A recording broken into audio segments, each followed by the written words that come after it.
जय हिंद मेरे प्यारे साथियों। आज की इस वीडियो में समझेंगे कि ऐसे प्रश्न को कैसे हम लोग हल करते हैं। तो बहुत सारे बच्चों का आंसर आ रहा है 1।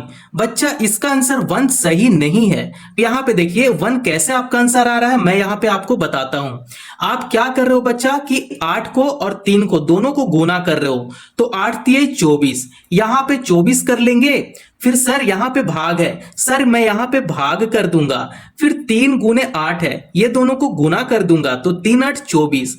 सर मैं अगर इसे भाग कर रहा हूं तो इसका आंसर 1 आ रहा है। बच्चा 1 इसका आंसर नहीं आएगा मेरे लड्डू गोपाल, इसका आंसर 1 बिल्कुल ही गलत है। देखो जब भी हम लोग ऐसे प्रश्न को सॉल्व करते हैं तो बोर्डमास का रूल का हिसाब से हम लोग सॉल्व करेंगे। ठीक है, तो BODMAS, ठीक है, बोर्डमास का रूल का हिसाब से हम लोग ऐसे प्रश्न को, चाहे इससे कठिन प्रश्न भी रहे, उसी आसान तरीके से सॉल्व कर लेंगे, सिर्फ बोर्डमास का रूल का हिसाब से, है ना। तो देखिए B4 होता है ब्रैकेट, तो यहां पे ब्रैकेट तो है नहीं तो हम लोग B का यूज नहीं कर सकते हैं। O4 होता है ऑफ, जिसमें स्क्वायर और रूट आता है, तो इस प्रश्न में स्क्वायर और रूट है क्या? नहीं है, तो हम लोग ऑफ का भी यूज नहीं करेंगे। D4 आता है डिवीजन, M4 होता है मल्टीप्लीकेशन, A4 होता है एडिशन और S4 होता है सब्ट्रैक्शन, घटाओ, है ना। तो आइए हम लोग बोर्डमास का रूल का हिसाब से हम लोग ऐसे सॉल्व करेंगे। ठीक है, B से हम लोग S की तरफ चलते हैं। ठीक है, तो देखिए आपको बोर्डमास का रूल का हिसाब से पहले ब्रैकेट सॉल्व करना है, ऑफ को सॉल्व करना है। अगर इसमें जो दिया गया है तो आपको बोर्डमास को रूल का हिसाब से इसे सॉल्व करना है। ठीक है, तो देखिए इसमें पहले आ रहा है ब्रैकेट, तो ब्रैकेट तो इसमें नहीं है, तो ब्रैकेट को हम लोग यहां पे सॉल्व नहीं कर सकते हैं। यहां पे ऑफ भी यूज नहीं होगा।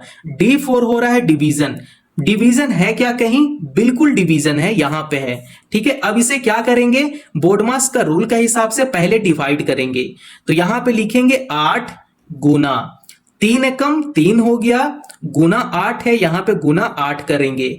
अब इसे क्या करते हैं? देखिए बोर्डमास का रूल का हिसाब से डिवीजन हो चुका है, अब आता है गुना। गुना करेंगे तो ये हो जाएगा 8 8 64, तो यहां पे 64 लिख देंगे, 64 लिख देंगे, इसका राइट आंसर है 64।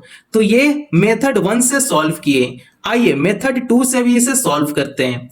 तो यहां पे देखिए लेफ्ट टू राइट की तरफ सॉल्व करेंगे। ठीक है, तो जो लेफ्ट में है इसे गुना कर लेंगे, तो 8 तिये 24, यहां पे 24 लिखेंगे, भाग 3 गुना 8 है, तो यहां पे लिख लेंगे भाग 3 गुना 8। ठीक है, अब इसे सॉल्व कीजिए, तो 3 का पहाड़ा में 24 कितना बार में आता है? तो 3 8 24, 8 बार में 24 आता है, गुना 8 है, तो यहां पे गुना 8 कर लेंगे। अब इसे गुना करते हैं। ठीक है, 8 8 64, तो आप देखिए मेथड 2 से भी बहुत ही आसान तरीके से आप सॉल्व कर सकते हो, है ना। तो आप एक बार अच्छे से देख लीजिए कि आपका जो 1 आंसर आ रहा था बिल्कुल ही गलत था। आप ऐसे प्रश्न को बोर्डमास का रूल का हिसाब से सॉल्व कीजिए, आंसर एकदम करेक्ट आएगा। ठीक है, तो आज की इस वीडियो में इतना ही रहने देता हूं। अगर वीडियो पसंद आया हो तो चैनल को जरूर सब्सक्राइब करें और दूसरों को भी फॉरवर्ड करें। Thank you.